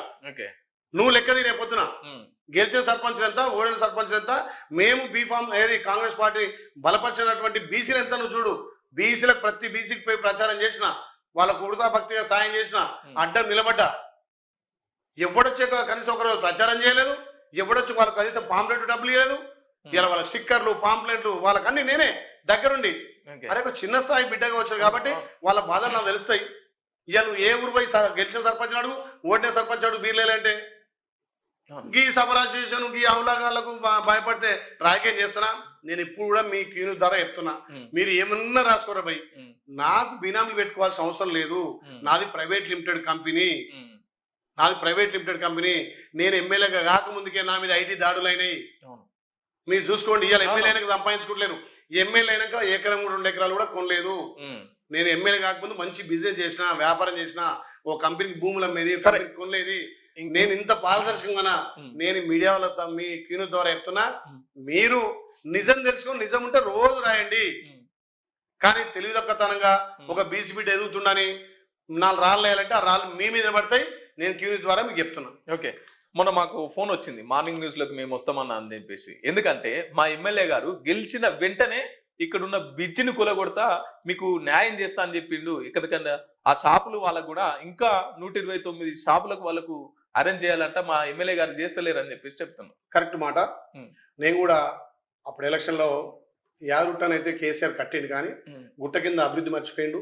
ఆ గుట్టకు ఏదైతే సహకరించినటువంటి షాపుల వాళ్ళు కానీ, దుకాణం వాళ్ళు కానీ, ఆ ల్యాండ్ వాళ్ళు కూడా చాలా సఫర్ అయ్యారు. అప్పుడు నేను ఎలక్షన్స్ క్రమంలో ఏం చెప్పంటే, ఈ బ్రిడ్జి లాంగ్ కట్టడం వల్ల ఇక్కడ కనీసం 200 మంది షాపులు నష్టపోతున్నారు. ఈ బ్రిడ్జి తీస్తా, అదేవిధంగా 500 మంది గుట్టను నమ్ముకొని 40 ఏళ్ళుగా ఆటో నడుపుకొని పొట్ట చేత పట్టుకొని నడిచేది. ఆ ఆటోలు బంద్ అయినాయి. వాళ్ళకు ఒకటి షాపులు కట్టడానికి వాళ్ళు షాపులు అలా చేయలే. ఆ షాపులు ఇస్తాను చెప్పిన, అక్కడ రేటు కూడా వెడల్పు చేస్తాను మాట ఇచ్చిన, అక్కడ గుండం బంద్ చేసిరు, గుండం ఓపెన్ చేస్తాను మాట ఇచ్చిన. పైన రాష్ట్ర నలుమూలలో వచ్చే భక్తులకు డార్మెంట్ హాల్ ఉండేది గతంలో. ఎవరైనా పెద్దలు కాలం చేస్తున్నాం, లేకపోతే ఆరోగ్యరీత్యా శరీరం బాగాలేకపోతే స్వామివారి సేవలు, స్వామివారి నీరులో పండుకుంటే నిద్ర చేస్తే న్యాయమైద్దని ఉండే. ఇవన్నీ హామీలు ఇచ్చిన. ఒక్కొక్కటిగా ఇప్పటికీ 500 ఆటోలు పైకి ఎక్కించిన, గుండాన్ని మళ్ళీ పునర్నిర్మించి గుండం పైన ఓపెన్ చేసిన, రాత్రిపూట డార్మెంట్ హాల్ చేసిన. ఆ 9 దాటితే పోలీసులు కట్టె పట్టుకుని ఎలగొట్టేది. అట్లాంటిది 24 గంటలు అక్కడ పడుకునేటట్టుగా డార్మెంట్ హాల్ ఏర్పాటు చేసిన. కొబ్బరికాయ కొట్టే సంస్కృతి, ఎవరైనా మొక్కు తినాలంటే కొబ్బరికాయ కొడతారు. వాళ్ళు కొబ్బరికాయ బంద్ చేస్తే మళ్ళీ కొబ్బరికాయ పెట్టి కొబ్బరికాయ కొట్టి పెట్టిన, గండ దీపం ఏర్పాటు చేసిన, ఎండాకాలం వస్తే భక్తులకు చల్వ పందులు ఏర్పాటు చేసిన. బ్రిడ్జి విషయంలో మా మంత్రి గారు కోమటిరెడ్డి వెంకరెడ్డి గారు మంత్రి, మేము చర్చించినప్పుడు ఏంటంటే అది 16 నుంచి 18 కోట్ల ఖర్చు అయింది. అది తీస్తే ప్రభుత్వానికి భారం అవుతుంది, అది తీయొద్దు, మనం ఒకసారి దాన్ని నిపుణులతోటి ఆలోచన చేద్దాం అన్నాడు. అది ఒకటి పెండింగ్ ఉంది, అది కూడా తప్పకుండా పూర్తి చేస్తాం. అదే కాకుండా యాదగిరిపల్లి నుంచి ఇక్కడ బస్ స్టాండ్ నుంచి యాదగిరిపల్లికి ఎంత అద్మానం ఉండంటే రోడ్డు అంత అద్మానం ఉండే. 2 కోట్లతోటి సీసీ డబల్ రోడ్ వేయించిన. పాతగుట్ట ఇక్కడ బస్ స్టాండ్ నుంచి పాతగుట్టకు 2 కోట్లతోటి డబల్ లైన్ తోటి శాంక్షన్ చేసి పనులు నడుస్తున్నాయి. ఇన్ని పనులు చేసిన గుట్టలో 2 ఏళ్లలో, ఇంకా 2 ఏళ్ళు ఇప్పుడు పూర్తి, కానీ ఇప్పుడు సంవత్సరంలో ఎన్ని పూర్తి చేసిన. మెడికల్ కాలేజ్ ఉందా, పోయిందా? మెడికల్ కాలేజ్ నిర్మాణం అవుతుంది, దానికి ప్రయర్ కూడా శాంక్షన్ చేయాలి, నడుస్తుంది. మెడికల్ కాలేజ్ వేద పాఠశాల స్టార్ట్ అయింది, మెడికల్ కాలేజ్ స్టార్ట్ అయింది. ఈయన 50 పక్కపడి మీరు పొద్దున చూడండి. మెడికల్ కాలేజ్ 300 పడకల మెడికల్ కాలేజ్ వస్తే దాన్ని బీర్లేలే గారు 220కే మార్చినారు. 100 అడ్మిషన్లు ఉంటే దాన్ని 50కే చేసినారు. ఇంకా పని కూడా కనీసం స్టార్ట్ చేయలేదు అంటే తెలియని వాళ్ళు అట్లా అనుకుంటారు. నా ప్రాంతం కోసం నేను కొట్లాడతా తప్ప తగ్గిస్తే మనకు వచ్చిన ఆపమైంది. ఎందుకు తగ్గిస్తాం? ప్రభుత్వం నుంచి నిధులు రావాలి, పనులు ప్రారంభించాలి. గత 10 ఏళ్ళుగా వాళ్ళు చేయని పని ఒక్కొక్కటిగా చేసినాం. వేద పాఠశాల 40 కోట్లతో శాంక్షన్ చేసినాం, దాని ప్రారం కూడా పూర్తయింది, దానికి పునాదులు తీసినాం. మెడికల్ కాలేజ్ స్టార్ట్ అయింది, గంధమల్ల ప్రాజెక్ట్ స్టార్ట్ అయింది. మేము ఇచ్చినటువంటి బ్రిడ్జిలు 4 బ్రిడ్జిలు స్టార్ట్ అయినాయి. ఇవాళ కొలంపేక పోండి, మీకు బ్రిడ్జి కానొస్తుంటుంది. కాలపల్లి పోండి, బ్రిడ్జి స్టార్ట్ అయింది. 8 చెక్ డ్యామ్ కంప్లీట్ చేసినాం. ఇవాళ గొలుసుకట్టు చెరువులు వాళ్ళు 10 ఏళ్లలో మేము గోదావరి నీళ్ళు తెచ్చామన్నారు, మరి బసవాపూర్ నింపుతున్నామన్నారు, గంధమల్ల అన్నారు. వాళ్ళు ఎన్నో నింపలే. మండు టెండలో 40 రోజులు మా గౌరవ ముఖ్యమంత్రి సహకారం, మా ఉత్తమ్ కుమార్ సహకారంతో, డిగేష్ సమాజ్ సహకారంతో ఇలా గంధమల్ల నింపి ఇలా చెరువులు గొలుసుకట్టుగా పారించిన. మరి వాళ్ళు 10 ఏళ్ళు చేయని పని 2 ఏళ్ళలో చేసిన, సంవత్సరంలో చేసిన కదా. నేను సొంత నిధులు పెట్టుకొని నా 2 ఇటాచులతోటి గొలుసుకట్టు కాలం చేసిన. ఇలా గౌరాయపల్లి చెరువు నిండడానికి 12 లక్షలతోటి గౌరాయపల్లి, సాదివెల్లి, కమటంగూడెం, కాచారం, దాని నుంచి ఆలేరు పోతున్నాయి. 20 ఏళ్ళ నుంచి 10 ఏళ్ళ నుంచి పోని నీళ్లు నేను వచ్చాక ఎట్లా పోతున్నాయి? అంటే కమిట్మెంటు, నాకు చేయాలనే పట్టుదల. నేను ఏ పదవి తీసుకున్నా దానికి న్యాయం చేస్తా. ఇవాళ నేను జిల్లా అధ్యక్షుని అడగలే, ఎమ్మెల్యేగా, ప్రభుత్వ విప్గా, బీఎస్సీ కమిటీగా, ఇలా పొలిటికల్ అఫైర్స్ కమిటీగా ఉండి, అంటే ప్రభుత్వం గుర్తించింది, మా పార్టీ గుర్తించింది. ఈయనుంటేనే రేపు ఖచ్చితంగా అన్ని సీట్లు గెలుస్తాడు, కోఆర్డినేట్ చేస్తాడు, హార్డ్ వర్కరు, కాంగ్రెస్కు కడుగట్టినటువంటి కాంగ్రెస్ కార్యకర్త అని నమ్మించారు. అట్లా నమ్మిస్తారు. కానీ పదవులు వస్తాయంటే ఏదో పైసలు నాకడ కోటీశ్వరు బొచ్చెడు తమ్ముడు, నాకడ చాలా మంది కోట్లలో, నేను చాలా పేదోని, చాలా చిన్నోని. ఇప్పుడే 100 ఎకరాలు ఉన్నాయన్నా, ఏమిటికి? అంత జనం కోసమే కదా, ఏం చేసుకుంటా, అంత జనం కోసమే. నాకెందుకు? మనిషి వెళ్ళని బతాడు, 50కి వచ్చిన సరిగ్గా దేవుడు చూస్తే 10, 20 బతాం. ఏమిటికి ఏం చేసుకుంటాము? చెప్తున్నా తమ్ముడు, మొత్తం మనం తినలేం కదా. నాకున్న దాంట్లో మీరు ఆలోచన చేయండి. యాదగిరి లక్ష్మణ స్వామి నాకు మంచి ఆయుష్ ఇచ్చిండు, మంచి ప్రవర్తన ఇచ్చిండు, మంచిగా సేవ చేయాలని అవకాశం ఇచ్చిండు. ఇంతకన్నా నాకు కావాల్సిన ఏది డబ్బు, ఐశ్వర్యం, భూములు అవసరం లేదు. ప్రజలకు సేవ చేస్తా. ఒక్కటి చూడు తమ్ముడు, 119 నియోజకవర్గాలతో చూడు, ఎన్నడన్నా నేను ఆ రెస్ట్ తీసుకుంది లేదు. మార్నింగ్ వాక్ ద్వారా, పల్లె నిద్ర ద్వారా, రోజొక మంత్రిని కలిసి, మా ముఖ్యమంత్రి నేను కలిసినట్టుగా ఎవడు కూడా కలవడు. అంటే ఎవడంటే ఎమ్మెల్యే కాదు, వేరే వాళ్ళు కలవరు. నేనంత పోయి, నేను చిన్నోని కాబట్టి బ్రతిమలాడి, అన్నా నా నియోజకవర్గం వెనకబడ్డది, నాకు ఇట్లా నిధులు కావాలని చెప్పి కొట్లాడి తెచ్చుకుంటా. ప్రతి మంత్రితో సఖ్యత ఉంటా. తెలంగాణలో మొదటగా గెలిచిన సర్పంచ్ సన్మానం చేసింది బీర్లైలే ఆలేరులో. నన్ను చూసి ఒక్కొక్కరు అందరు చేస్తున్నారు. కేటీఆర్ కూడా మీ తర్వాత మొదలు పెట్టిందా? సరే, ఆలేరు రెవెన్యూ డివిజన్ అవుతుందా కాదా?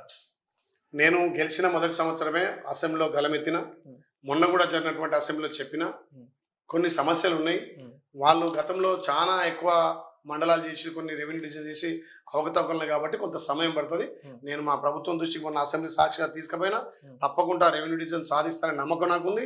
అదేవిధంగా ఇక్కడ రాజపేట మండలం కూడా పెద్ద మండలం, భౌగోళికంగా పెద్ద మండలం, మండలంలో పెద్ద మండలం కాబట్టి దాన్ని కూడా అక్కడ రంగనాథపురం అనే మండలం కావాల్సిన అవసరం ఉంది. దాని గురించి కూడా మాట్లాడినా.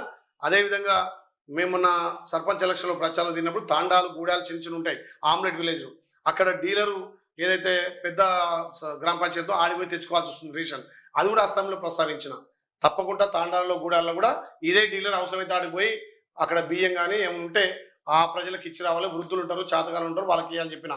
అదే కాకుండా ఇలా గ్రామాలలో మేము సర్పంచ్గా ప్రచారం చేసినప్పుడు కోతుల బెడద ఎక్కువ ఉంది, కుక్కల బెడద ఎక్కువ ఉంది. అందరు సర్పంచులు మేము గెలవగానే కోతలు పట్టిస్తాం, కుక్కలు పట్టిస్తామని చెప్పినారు. ఆ గ్రామాలలో కొంత బస్సు సౌకర్యం లేని కాడ బస్సు వేపిస్తామన్నారు. అవి కూడా నిన్న అసెంబ్లీ మొదటగా నేనే ప్రస్తావించిన.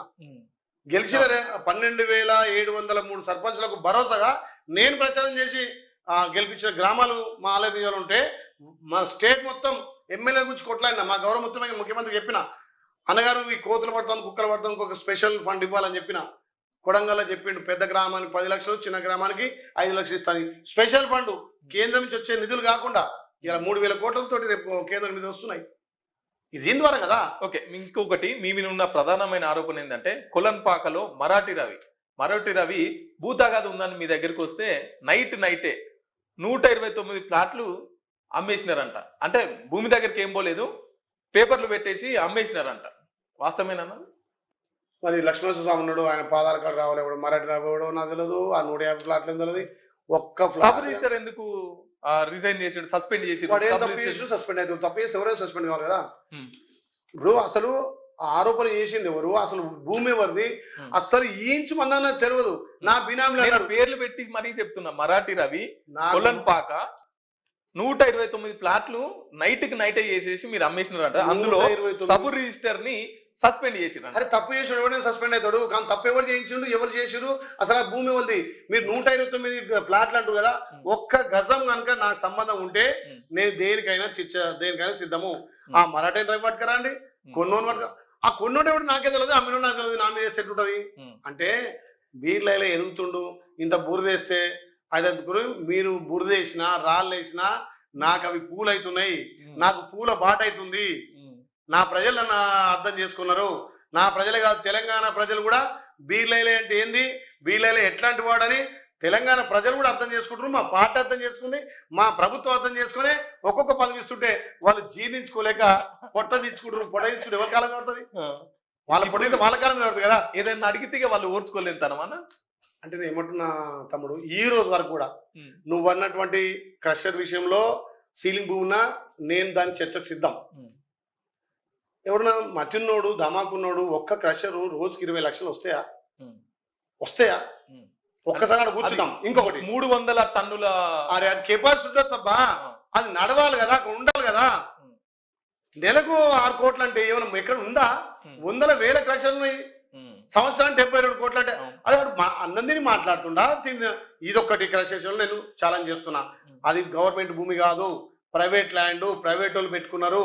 అదే జయరామ్ రెడ్డి గారు అక్కడ ఏరియాలో ల్యాండ్ ఉంది కాబట్టి నేను ఒక ఎమ్మెల్యే కాబట్టి పోయి ఓపెన్ చేయడానికి పోయినాము. రెండోసారి రీఓపెన్. ఫస్ట్ చేస్తే ఆయన చనిపోయిన తర్వాత పెండింగ్ అయింది. తర్వాత ఒక అతను తీసుకున్నాడు, అతడు పిలిస్తే మేము పోయింది వాస్తవం. ఆ క్రషర్ కూడా అన్ని నామ్స్ ప్రకారం ఉన్నాయి. ప్రభుత్వ భూమి కాదు, వాళ్ళ ప్రైవేట్ భూమి. దానికి చర్చం. ఇప్పుడు నువ్వు అన్న 120 ఫ్లాట్లు కదా, ఒక్క గజం ఉన్నా నేను దేనికైనా సిద్ధం. అసలు ల్యాండ్ సంబంధం లేదు, అది ఏది తెలియదు. అమ్మినంతో ఒక మాట మీరు అనిపిరి, నష్టపోయినంతో ఒక దమ్ముంటే ఒక మాట అనిపిరి. ఎవడైనా భూమి కోల్పోయినాడు, నాది ఒక గుంట అన్నా ఒక గజం అన్న బీలేలో తీసుకున్నాడంటే అన్ని ఒక్కటి కూడా నిరూపించలేదు తమ్ముడు. మాసాయిపేటలో విజయేందర్ రెడ్డి మీ మీద కేసు కోర్టులో నడతలేదన్న, ఆయన భూమి మీరు కబ్జా పెట్టేసి అమ్ముకున్నారని. నాకు ఏ కేసు లేదు. మాసాయిపేట విజయేందర్ రెడ్డి లేదు, ఏ కేసు భూముల విషయంలో నాకు కేసే లేవు. ఓకే, నువ్వు చూడు ఉంటే ఎఫ్ఐఆర్ ఉంటుంది కదా, నా మీద కేసు ఎక్కది. నాకే 100 ఎకరం అంటే వాని భూమి నేను కమ్ముకుంటాము, నాకేం అవసరము. రేపు కావాలంటే గవర్నమెంట్ 10 ఎకరాలు ఇస్తా, రేపు నీకు కావాలంటే ఎకరం ఇస్తా. అతను ల్యాండ్ బ్యాంక్ ఉంది, నా కంపెనీ భూమి ఉంది. అరే వాడిని రమ్మను, విజయేందర్ రెడ్డి ఇలా ఫోన్ అన్నావు కదా పేరు, ఆయనే ఫోన్ చేసి నా ల్యాండ్ తీసుకున్నాడు నాకు అన్నావు. మేమేమిందంటే గతంలో ల్యాండ్ కొని ల్యాండ్ కంపెనీకి ఇచ్చేది.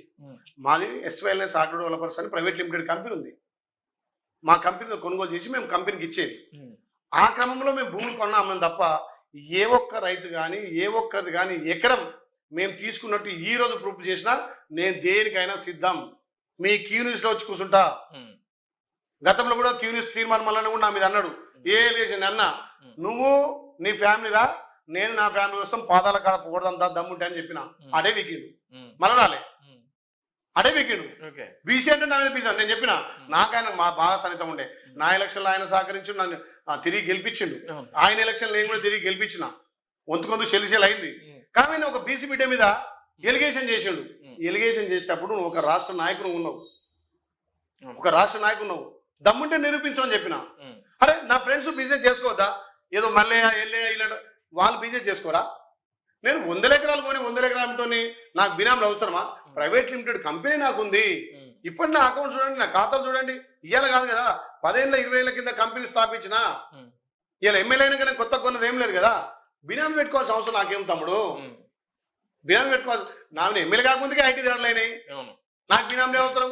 ఎవడు వాడవాడు తలమాసినోడు 5 10 ఆశపడి వాడు కోట్ల చుట్టూ తిరుగుతాడు, నా మీద ఎలక్షన్ అవిడ విడతాడు.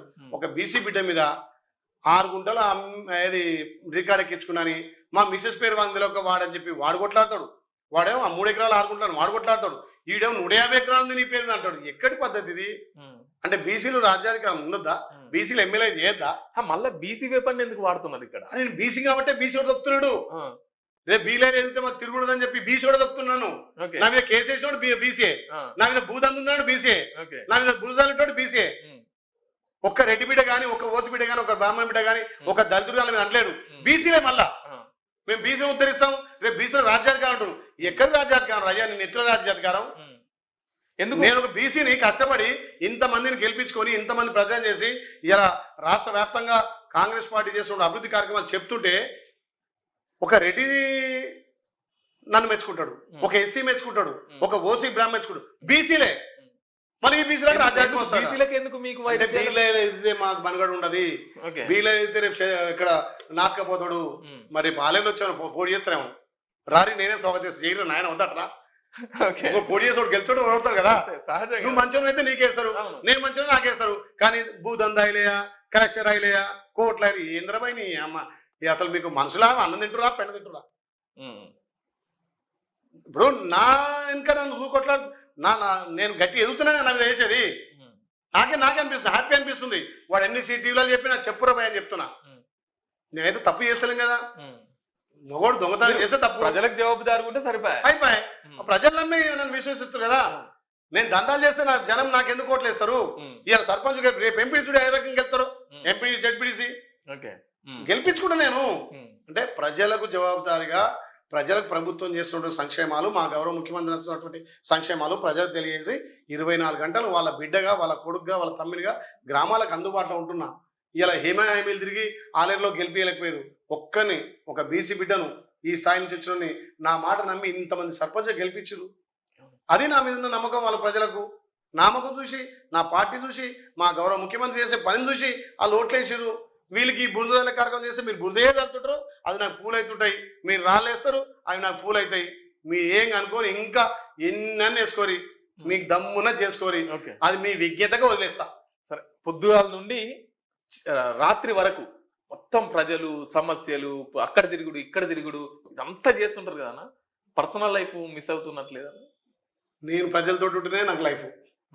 ప్రజల యోగక్షేమాలు, ప్రజల అభివృద్ధి, ఈ కాన్షియస్ ప్రజలు ఒక బీసీ బిడ్డగా ఆలేరు చరిత్ర తిరగరాసి మా గురువారిలు మోత్పల్లి నర్సులు 6 సార్లు ఎమ్మెల్యే, మాజీ ఎమ్మెల్యే ఒకసారి గెలిచాడు. ఇంకో మొన్న నాతో కాంటెస్ట్ నా ఓడిపోయినా 2 సార్లు. కానీ ఎవరికి 50,000 మెజార్టీ కాదు, 30,000 దాటలే. మరి ఒక బీసీ బిడ్డగా చిన్న వయసులో నాకు 50,000 మెజార్టీ ఇచ్చారంటే ప్రజలు నా మీద నమ్మకాన్ని ఉంచారు కదా. ఆ నమ్మకాన్ని వమ్ము చేయకుండా నా శక్తి కొద్దీ ఆ లక్ష్మణస్వామి ఆశీస్సులు, మా ప్రభుత్వం, మా గౌరవ ముఖ్యమంత్రి రేవంత్ రెడ్డి గారి సహకారంతో ఆలయం అభివృద్ధి అనే లక్ష్యంతో పనిచేస్తున్నా. అందుకే తెలంగాణలో ఏ ఎమ్మెల్యే అయినా ఇందిరా మిల్లకు తిరుగుతున్నారా? మార్నింగ్ 6 గంటలకు పోయి 12 గంటల దాకా తిండి లేకుండా, తిప్పలు లేకుండా, టిఫిన్ చేయకుండా ఇల్లు ఇచ్చినాం, కట్టుకోవాలంటున్నాం.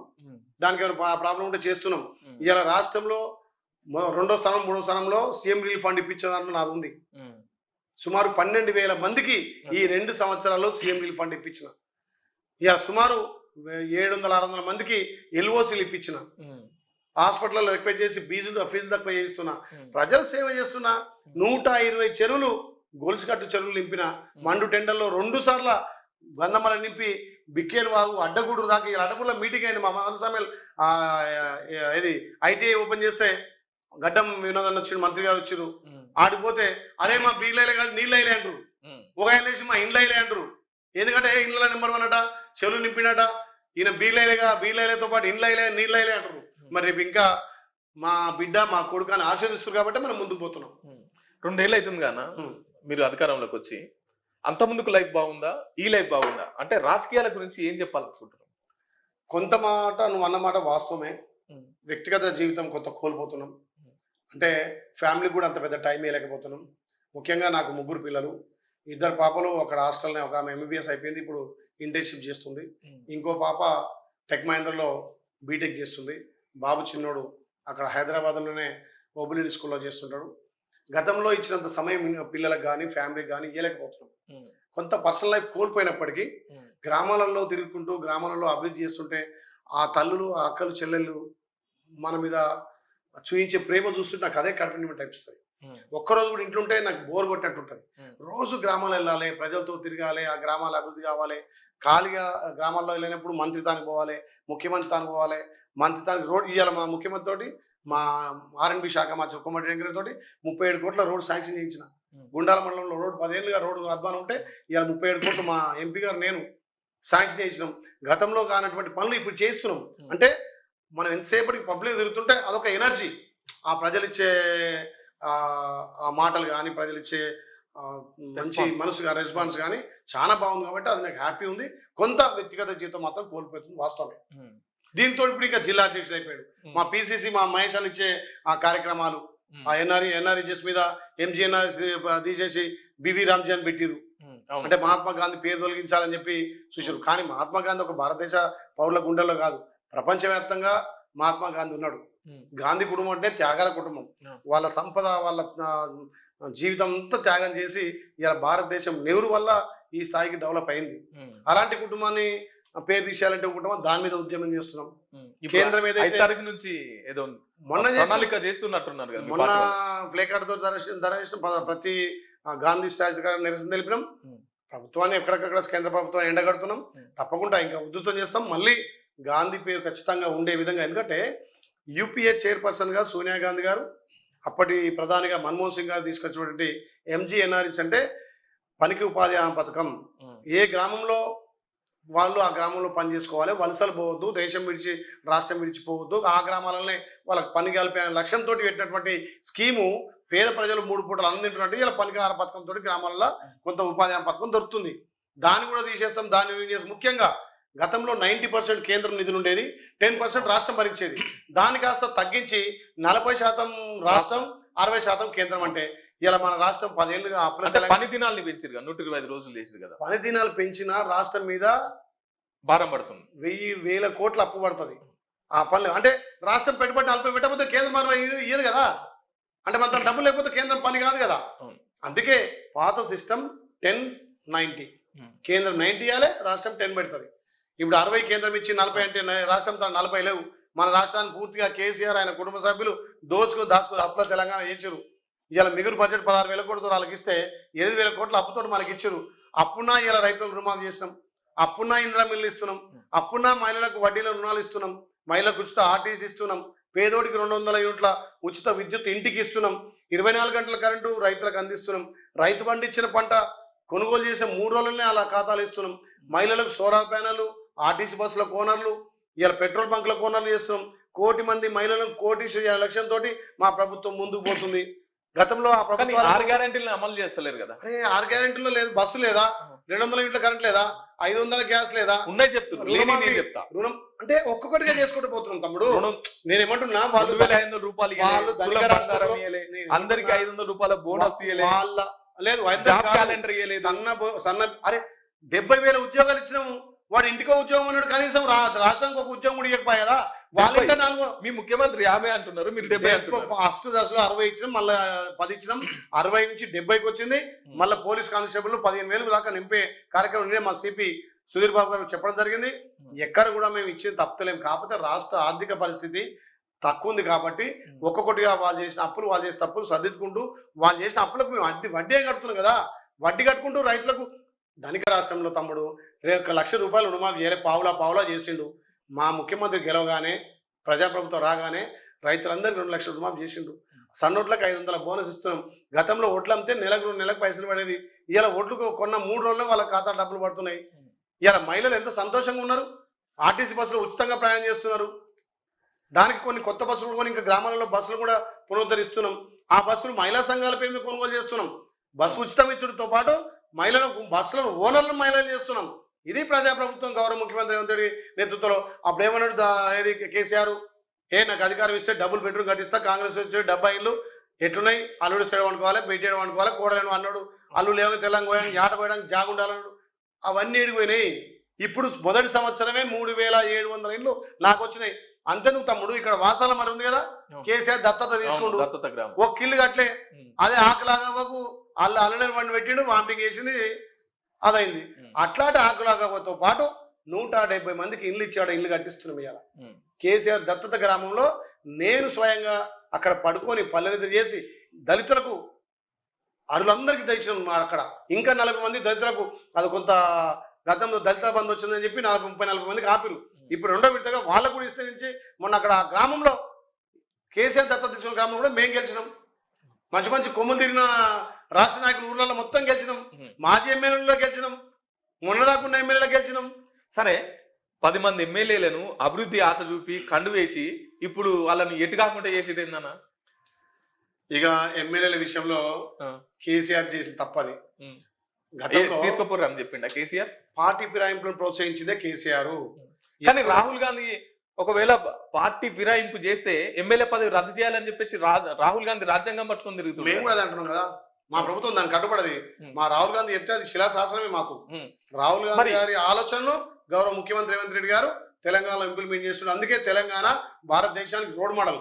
ఇలా మమ్మల్ని చూసే కదా జనగణలో కులగన పెట్టిండు మోడీ గారు, రేవంత్ అన్న చేసినాకనే కదా. అందుకే తెలంగాణ భారతదేశానికి రోడ్ మోడల్.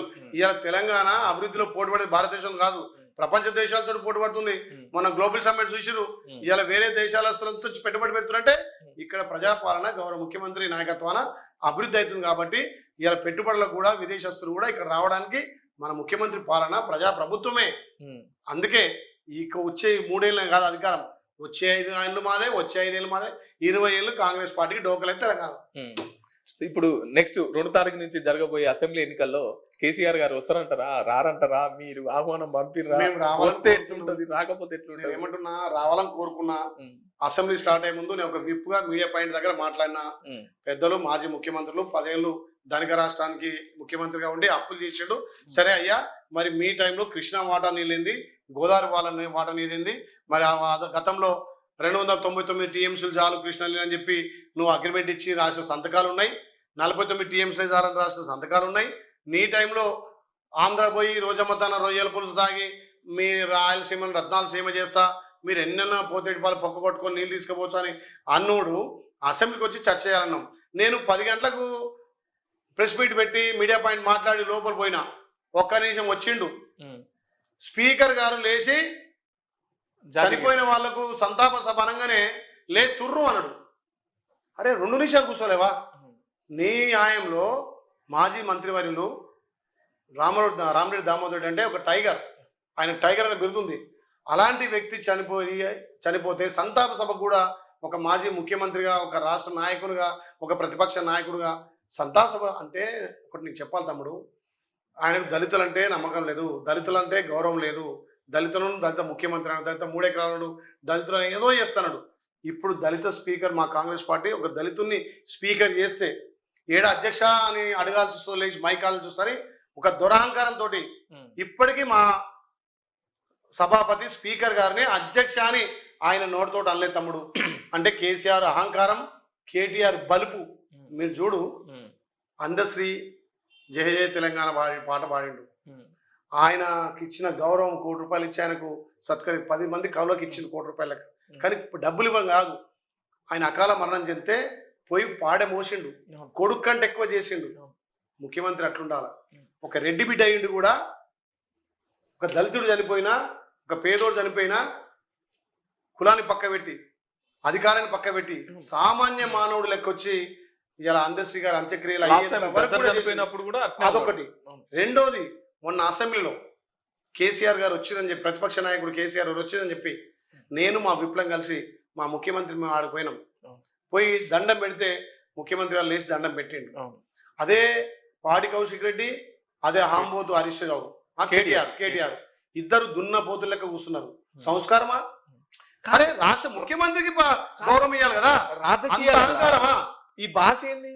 మీ రేవంత్ రెడ్డి గారేమో లాగుల తొండ దొరికిత్తా తర్వాత నువ్వు ఎవరు నేర్పిరు తమ్ముడు, ఎవరు రాయి నేర్పిరు? కట్టుకొని అలా దుంకి చచ్చిపో. అవును, ఎవరు నేర్పిరు? వాళ్ళు నేర్పిరు కదా.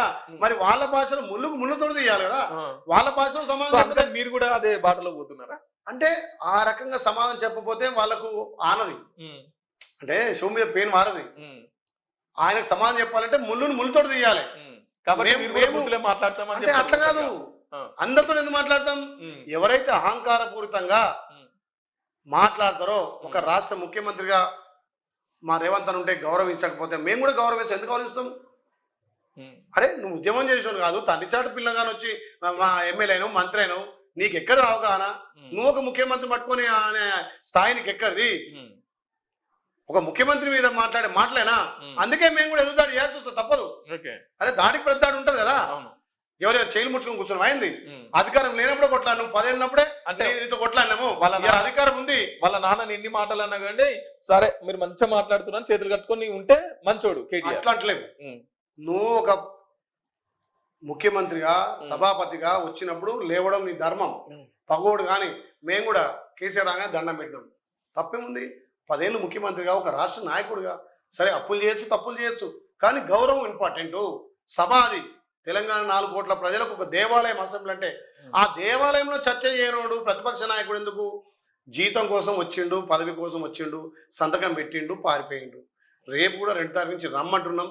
నీళ్ళ మీద చర్చిద్దాం, నిధుల మీద చర్చిద్దాం, ఎన్ఆర్జీఎస్ ఉపాధి పథకం మీద చర్చిద్దాం, నువ్వు వేసిన అప్పుల మీద చర్చిద్దాం, నువ్వు వేసిన తప్పుల మీద చర్చిద్దాం. ఇప్పుడు ఈ 2 నెలల్లో మేము చేస్తున్నటువంటి అభివృద్ధి మీద చర్చిద్దాం. గౌరవ కేసీఆర్ గారు రమ్మంటున్నాం, మాట్లాడమంటున్నాం, మీకు గౌరవం ఇస్తాం. మీకు మా స్పీకర్ను, మన స్పీకర్ను అధ్యక్ష అని పిలిచి మైక్ తీసుకో. ఎవరొద్దంటారు? ఈ 42% బీసీలకు సంబంధించిన అంశం ఏమన్నా అసెంబ్లీలో మాట్లాడే అవకాశం ఉందా? చర్చకు వస్తుంది తప్పకుండా. మొన్న ఏంటంటే రాష్ట్ర కేంద్రం నుంచి రావాల్సిన నిధులు ఆగిపోతున్నాయి. గ్రామాల్లో సర్పంచ్ లేకపోతే గ్రామాల అభివృద్ధి కుంటుపడుతుంది. గ్రామాలే పట్టణాలకు పట్టకొమ్మలు కాబట్టి గ్రామాలలో తప్పని పరిస్థితిలో ఎలక్షన్ పెట్టాల్సి వచ్చింది. రేపు ఎంపీడీసీ, జెడ్పీడీసీ ఇవి కూడా ప్రతిపక్షాలతో చర్చించి తప్పకుండా బీసీలకు 42% ఇవ్వాలనే ఒక దృఢ సంకల్పంతో గౌరవ ముఖ్యమంత్రి ఉన్నారు కాబట్టి తప్పకుండా ఆ రకంగా ముందుకు పోతాం. సో చివరిగా తెలంగాణ ప్రజలకు కావచ్చు, మీ నియోజకవర్గ ప్రజలకు కావచ్చు, ఏం చెప్పాలంట? తెలంగాణ ప్రజలకు, ఆలేరు ప్రజలకు నూతన సంవత్సర శుభాకాంక్షలతో పాటు సంక్రాంతి శుభాకాంక్ష తెలియజేస్తూ, ఈ గడిచిన సంవత్సరం అందరికీ మంచి జరిగింది. వచ్చే 2026 కూడా అందరికి మంచి జరగాలని కోరుకుంటూ, ఈ 2026లో ప్రజాప్రభుత్వం గౌరవ ముఖ్యమంత్రి రేవంత్ రెడ్డి గారి నేతృత్వంలో రాష్ట్రం బాగుండాలి, రాష్ట్రంలో సమృద్ధిగా వర్షాలు పడాలి, అభివృద్ధి జరగాలి. ముఖ్యంగా నన్ను నమ్ముకొని నా మీద భరోసాతో నన్ను 50,000 మెజార్టీ గెలిపించిన ఆలేరు ప్రజలకు నేను అన్ని విధాలు అండ ఉండి, ప్రభుత్వంతో, గౌరవ ముఖ్యమంత్రితోటి, మంత్రులతోటి, అందరితోటి చనుగా ఉండి ఇంకా ఆలేరుని అన్ని విధాలు అభివృద్ధి చేస్తానని మాటిస్తూ, ఆలేరుకి ఎప్పుడు నేను రుణపడి ఉంటా. ఆలేరుకు నేను సేవకుడిని, ఆలేరుకు నేను ఒక సేవకుడిగా ఇంకా సేవ చేస్తా. ప్రజలు ఆశ్రయించిన రోజులు సేవ చేయడానికి ఆ స్వామివారి ఆశీస్సులతోటి ఆలయాన్ని అభివృద్ధి చేస్తా అని చెప్పి మీ క్యూనిస్ ద్వారా తెలంగాణ ప్రజలకు, ఆలయ ప్రజలకు తెలియజేస్తున్నా. ఓకే, థ్యాంక్ యూ అన్న, Thank you తమ్ముడు, thank you. మా కోసం ఇచ్చినందుకు. సో చూసారు కదండి, ఇది ఇవాల్టి స్పెషల్ ఇంటర్వ్యూ. చూస్తూనే ఉండండి క్యూ న్యూస్. Thank you.